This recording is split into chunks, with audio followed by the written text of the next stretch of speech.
Okay.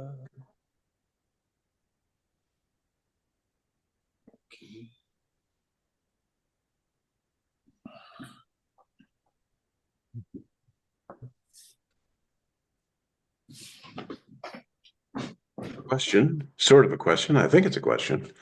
On the website, it says question. So, yeah, I guess it is a question. Just die, just die. Just die feeling that subtle sense of presence is prior to the feeling of the world.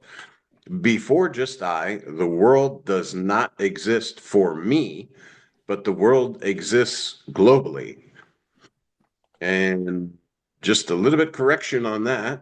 The awareness that becomes aware of existence creates identification with the body as, oh, now this is my experience.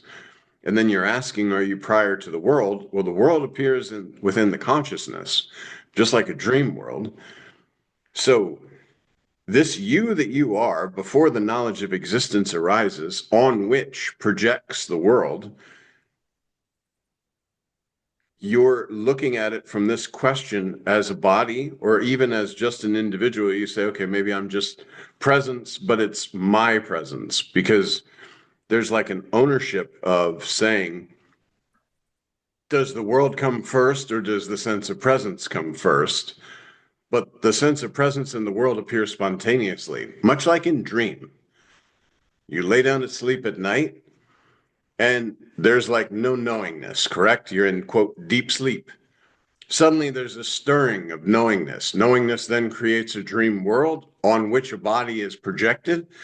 And there's identification with, I'm this dream character, and now we're going to have a little dream story or whatever is happening. But the entire world is projected spontaneously. This is from, quote, an individual perspective because of the body-based knowledge of this dream world. The dream world is not true. The world, as you're talking about, the waking consciousness, is not true. And so when you ask, is the sense of existence first or is the world? Like, I think what you're trying to ask is, okay, this just die feeling, this subtle sense of presence, was that there before the world? But that's again from an individualized perspective, because let's say this body is not. Does that mean the world is not? No, it means that from this telescopic view, there's no more experiencing the world as John, or from the perspective of a John, or even from the perspective of the body. Even if I don't believe I'm a body, just the scenes will no longer be appearing in this one telescope. Would there be billions of other telescopes in which are in the consciousness that the consciousness is viewing through, that it may or may not understand that it is not the body form in which it's viewing, and that it is just a telescope to view inside the consciousness, which again is like a dream.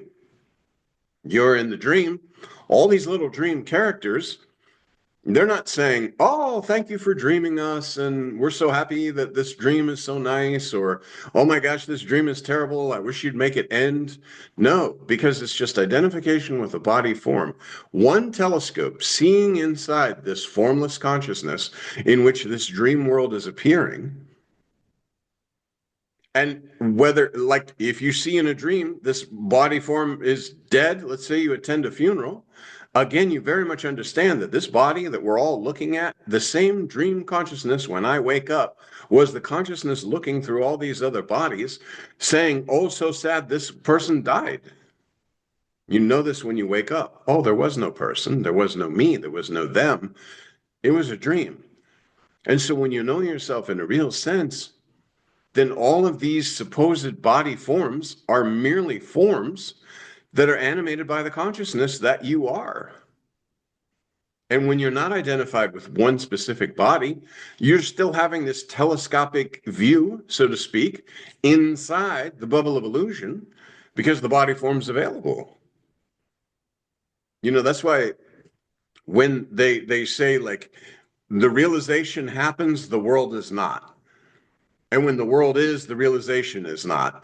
But this is only from the perspective. If I believe myself to be a body, then I'm seeing a world. If I know myself as the formless sense of presence and not even an individual sense of presence, just the space, then all of these objects are occurring within you. And there's no local identification in which to say, oh, when I'm gone, will this world still be here? Because the I that's gone is the false I. It's an appearance on the presence that you are.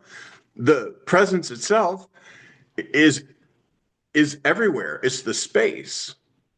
And the one that you are, in which this quote, you are, the I am, the just I feeling has appeared because of the body is available. Whether the body is available, whether the sense of I is available, whether the sense of existence is available, you very much exist. This is your true position. You actually don't want to stay in the just I feeling, the just I, oh, the presence. Presence is amazing. It's like the best drug in the world. While you're identified with a body form and you're feeling this absolute bliss, they call it Satchidananda, existence, consciousness, bliss. Oh my God, it's so beautiful. But you have to go. Your original position is prior to this sense of presence. Because if you identify as the sense of presence, you might say, what happens when the body form is no longer here? Where does presence go? Like I'm feeling presence and I'm knowing myself as presence, but when the body is no more, where does presence go? But presence is the knowledge of existence which has appeared to that knower which knew nothing. There was no knowing, no knowledge. Sense of existence appeared because there was a knower. But the knower knows nothing until the sense of existence, oh, I exist. Now the knowledge of existence is there, and just like in a dream, boom, a dream world is created. Only we don't know it's a quote dream world unless we're laying down to sleep. Then we can say, oh, this is dream world, this is waking world. But when you know yourself in a real sense, dream and waking world are exactly the same. It's just formless consciousness creating forms, creating stories. When you're identified with a body, it seems like the long dream, I am somebody else. When you know yourself in a real sense, okay, this body's available. It's a telescope within myself.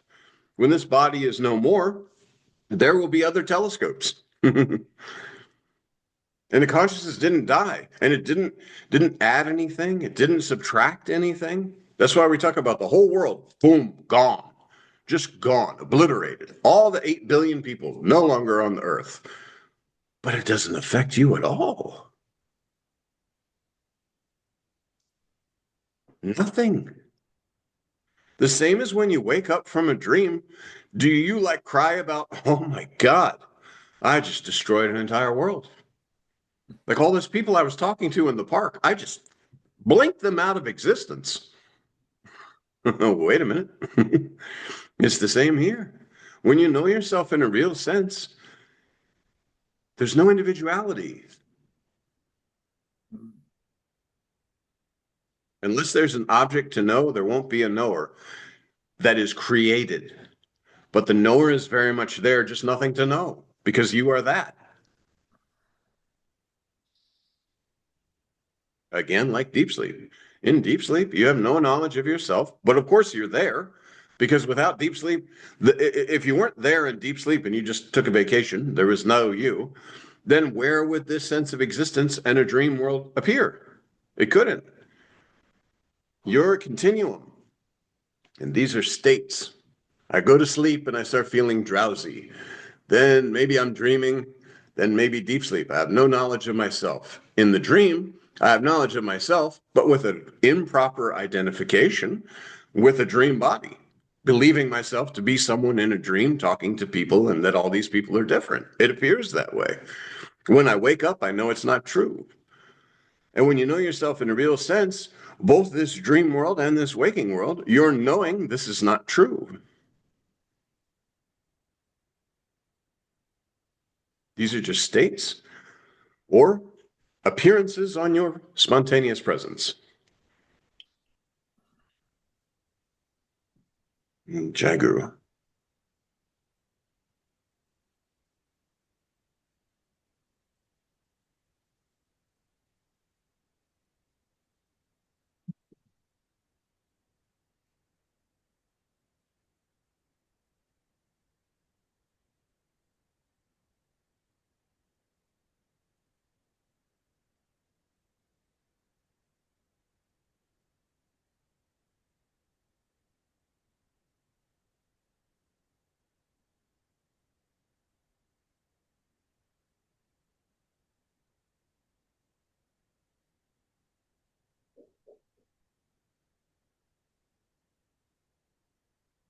So I've mentioned the blind spot before, and to me, I guess the blind spot would be equivalent to the seeming the seeming fact that something seeming to be is a blind spot because it makes you think it makes it things seem to be.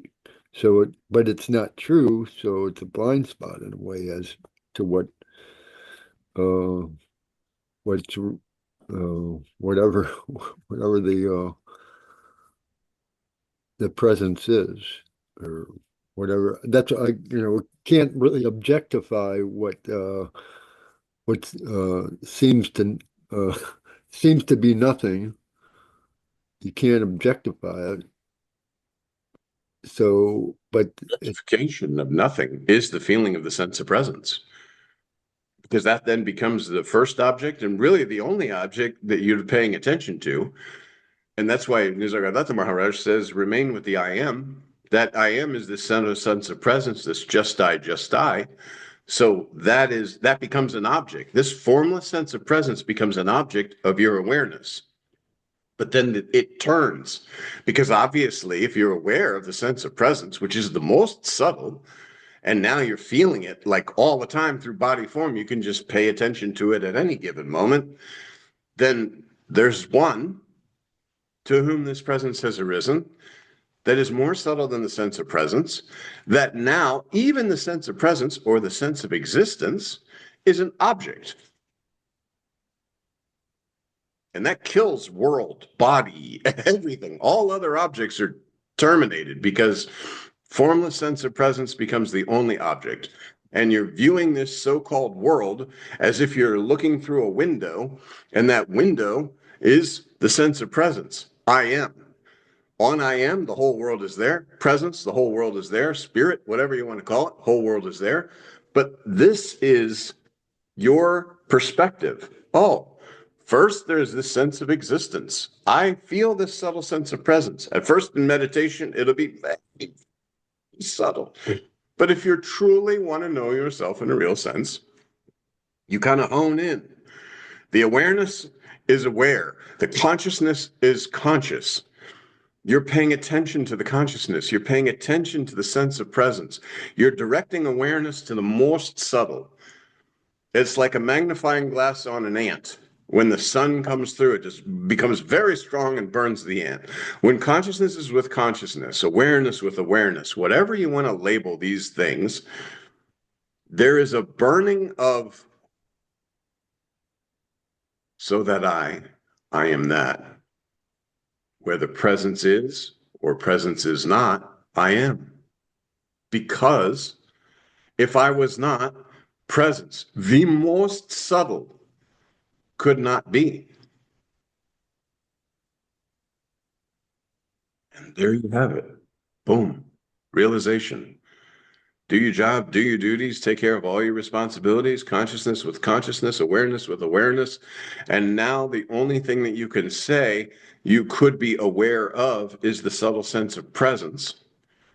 Scenes appearing and disappearing only because the body form is available. And you know, for a time, this body will be here. This telescope will be used to view the illusory world and do whatever it is you like to do spontaneously in the moment. But you, the non-doer, because you're formless, and you're not even formless because you could say formlessness is now an object, the sense of presence. The one who knows this is your own self, more subtle than the formlessness, the subtle sense of presence. And at first it may be just the size of a dime, but the more, that's why the selfless self-intoxication is like a payoff. You sit there and you constantly remain with yourself. You enjoy yourself. Satchidananda, absolute existence, consciousness, bliss. Until this is known, this is my position. Existence, consciousness, bliss is here. I know this. And now you can't get hung up in the world because your main focus of your awareness is the sense of presence. It's no longer the day-to-day things or whatever, even while you're out doing whatever. you're viewing everything through that world, through that existence, consciousness, bliss, through that sense of presence, that I am. Knowing that whether the I am is there or not, you are. That's where Maharaj says, knock, knock on the door. Anybody there? Nobody's there. Somebody had to be there to say nobody's there. You had to be in order for the subtle sense of presence to appear. If you were not, then what? Like Nothing.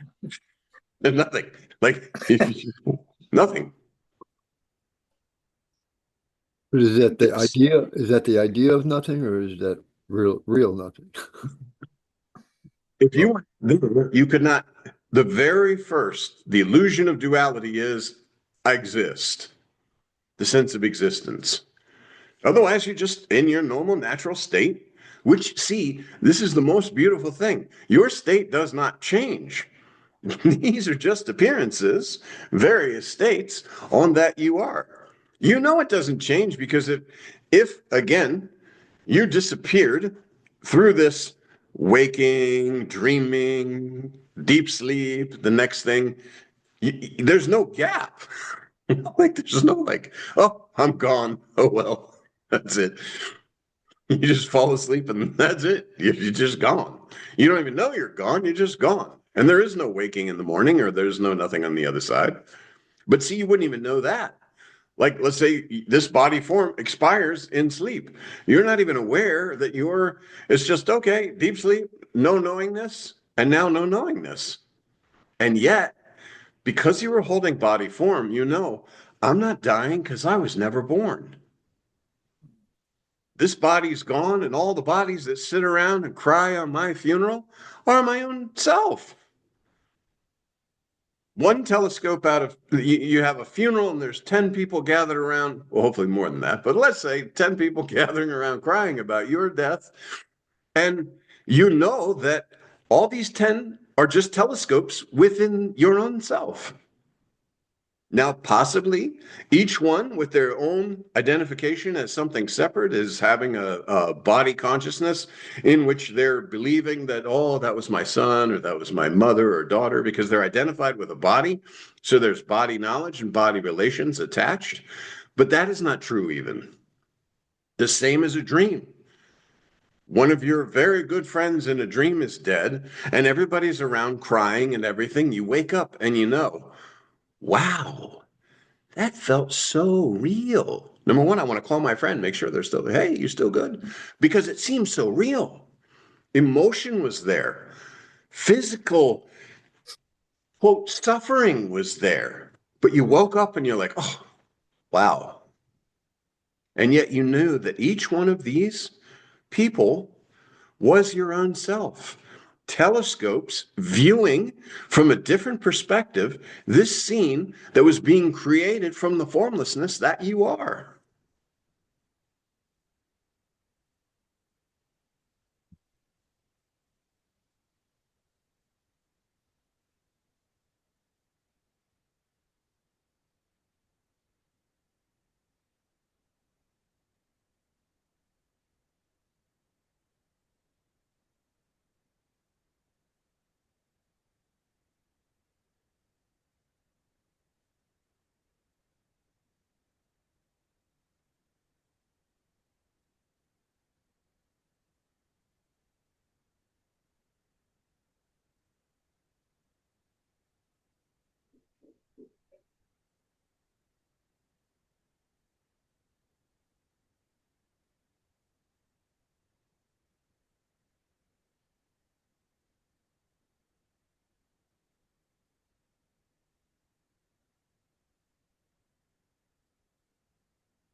You were saying it starts with about the size of a dime, and then what? Through meditation. I'm sitting in meditation at first, been given a mantra, or any mantra will do, or even just breathing in and out and trying to basically remain with yourself, just breathing in and out. Naturally, the mantra is running through the body. So this is just this mantra slowly, silently, and permanently erases all these illusory concepts. And then this subtle sense of presence will be felt. And first, yeah, it could just be the size of a dime, and you look for it. In my own experience with this, before even going to Maharaj, I could sense this sense of presence because of working the program. And it was just a very small sense of presence, but I used it as an escape. Whenever things got really busy out here, I just put my attention on this sense of presence, and it was like a little escape room. I loved it. I didn't understand it at the time, but it was like a little escape room. And then, as this program was saying, I had to find a power greater than myself. This presence became that power that I prayed to, that power greater than myself. So, this is God. This is my God of my understanding. And so, this was constantly looked at. At first, too, I went and I started listening to like all kinds of mantra, bhajan and stuff, Om Namah Shivaya, and all this stuff just constantly listening to this and more subtle. Then I went to the guy with the Rudraksh beads, and that's where I came about with what was the name of that? Oh, shoot. I was just reading recently, but it was called something. He said that there's no way an American would understand any of it, but that it was a great blessing to even read it. And I remember not so much as a challenge, but to know this better, I went full, like, oh, I want to know more. I'm looking right now to see what the name of the book is. Ribhu Gita, The Oh, Essence of Ribhu Gita. And before I even knew what anything was, I just when I was on the bus going back and forth to work at that time, I would just read this and just keep reading it. I put it on Kindle and I just kept reading and reading and reading. And again, you start to feel, see, it's almost as if it's a two-way street. And as Maharaj says, you take one step, and the presence master will take the next step. You'll have to have the interest. Sorry, a little bit food body problem. You have to have the interest, and it's like magnetic. It pulls towards you. Like this sense of presence is you're very fascinated with yourself, and yourself is very fascinated with yourself as an object trying to sort of be fascinated. Consciousness with consciousness, even though consciousness in this body form has the illusory identity, I am a body, I sense presence, I want to know presence better. That's why after going to Maharaj, you are not body, you were not body, you're not going to remain body. Hand on the head, mantra given. The understanding comes. If you're not body and presence is here, then presence is and you are not. So presence, believing itself to be John, went to Maharaj, and then presence in Maharaj, knowing itself as pure presence, told the presence in John, you are not John, you are presence because you are not a body. Well, if there's no bodies of Maharaj and there's no bodies of John, then there's presence with two objects appearing within it that it's using to know itself in a real sense. I don't mean Maharaj, I mean myself, John. Excuse me. So that's it. That's game is over. so then the what was a dime expands to be all encompassing, like. You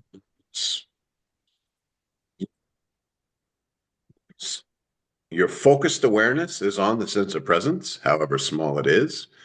It grows because in reality, what's happening, just like I remember I told Maharaj when I was doing bhajans, I said, wow, I just felt like I expanded into the entire ashram. Like it was the weirdest feeling. But it's not that you're expanding, it's that your body consciousness is dissolving. Without this body consciousness saying, I'm this body and I'm having this spiritual experience and all this sort of thing, you're, from the mind's perspective, viewing as an individual and a body mind, I am expanding. In the reality, there's just the dissolution of the false, because there can never be an expansion of the false. The dissolving of the false is a feeling of expansion when you are identified with the false, which is dissolving. It'd be like if you suddenly became the ice cube aware. You would say, "Oh, like I'm somehow I'm becoming this whole glass." But no, you're dissolving into the water, which you are already. Your form was an ice cube, but the reality is you're just water.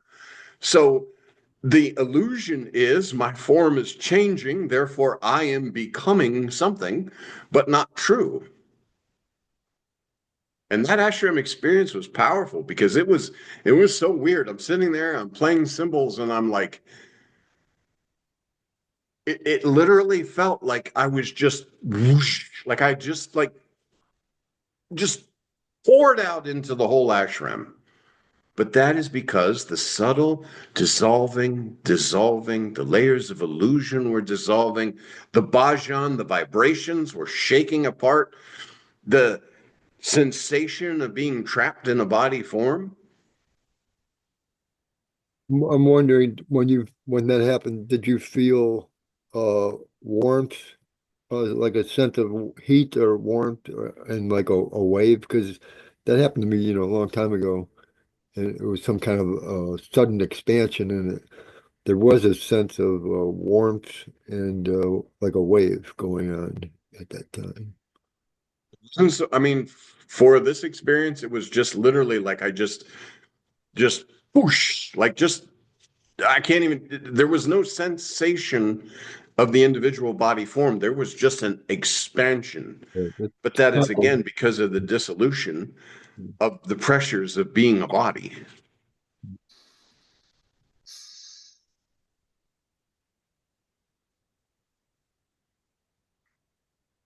To one of my very first spiritual experiences from having worked this program was I felt like I had burst into light. Like, and that was the very first time that I started to sense the subtle sense of presence. And I wasn't concentrated on John, his little world, his little problems, all the things that were happening. The mind was just clear just for a brief moment. And I only recognized that experience years later because this guy, Steve, he asked me, he said, so if you burst into light, what color was the light?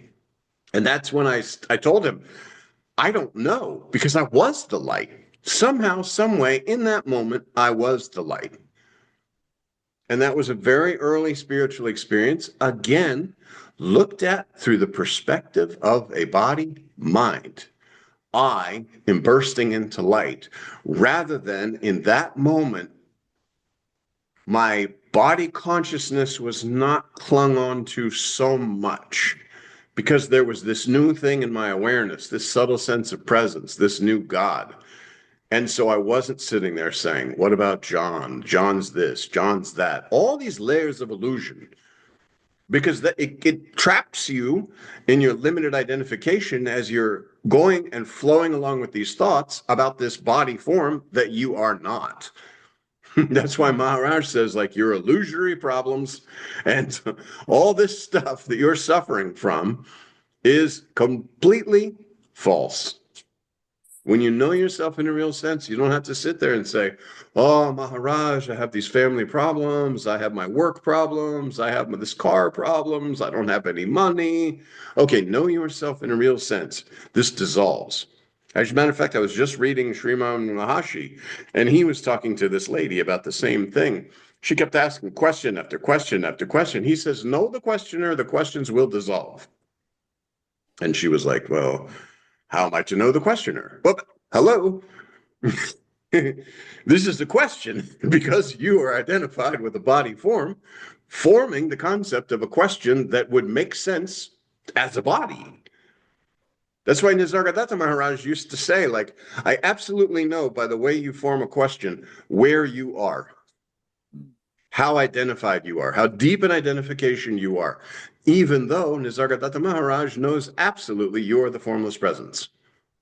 Because as you know yourself in a real sense, it's not like, oh, I am presence, and you are just a little limited body form. No, because you know that there's nothing but presence. Whether identified with the body or not, you are. And you are regardless of this. Keith, gone. You are. John, gone. You are. Alan, gone. You are. It absolutely, there, again, appearances on presence. Maharaj says it very nicely. You are not the projections, you are the projector. The telescope is seen, this body is seeing inside yourself, just as dream. You're seeing the dream because you're holding on to the concept of a body with eyes seeing inside. But the you that you are is the one projecting all of these dream people and the world and all the activities and impressing it so strongly that it's real. But it's in a sense, you are also the projections because they are within you. Yeah, but you don't want to get involved in that because the moment you start identifying as one of the projections and say, oh, within a dream, this is my dream body. And then you start to figure it out or philosophize based on a body in a dream world. When you wake up, what does this matter? The same thing. When you know yourself in a real sense, then there's no more like, okay, just like the whole stories of Brahman and who came first and Prakriti and Purusha or whatever, the start of civilization, and first it was this and then these elements were formed. If you believe yourself to be a body in a world, then this will make sense. When you know yourself in a real sense, then you understand that all these things are basically leading you back to the fact that you were prior to all that stuff happening. So You know? last week you were saying about the I exist. That is also a thought, John? Yes, the sense of existence. Yeah. Due to body form, that is the first kind of the Maya, the illusion, the first knowingness. Formless knower is here. Now there's something to know. Dream world is projected. I exist. But you're prior to the sense of existence. That's why Sri Nisargadatta Maharaj says, remain with the I am. Because the I am, that subtle sense of existence, that subtle, subtle, subtle presence, at first you're identified with that. And then the knowledge dawns, ooh, wait a minute. That's not my true position. Subtle sense of presence, but I know this subtle sense of presence. Whether presence is there or not, I am, because I know this subtle sense of presence. My true position is prior to the sense of existence.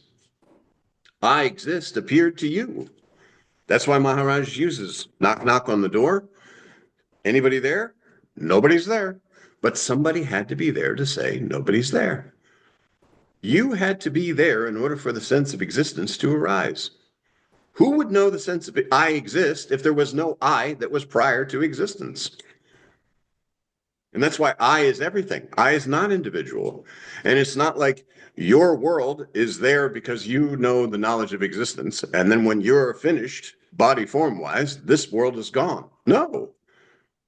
We know this. Anybody who's attended a funeral knows that when this quote unquote person dies, the whole world doesn't just blank out. And the truth is, the consciousness that believed itself to be a body for a time now no longer is seen through that telescope. but still is seeing through this one and all these others that are looking, but it's the same. Just as in a dream. All the dream characters, they may be acting and doing all sorts of activities, but it's all you. When you wake up, you know this. And, quote, waking up is just knowing yourself in a real sense. I could not possibly be this body or any of these bodies, because even the sense of presence, you say, okay, presence is holding all these bodies, but presence is known. And it's so separate. It's like whether presence is there or not, you are. Presence is felt because of body. The presence in an ant, presence in an elephant, in a tiger, in a plant, presence in you, all the same presence. Presence is known by who? You. Yeah. The you that you are when you're not believing yourself to be Keith, and whether you are believing yourself to be Keith. It matters not.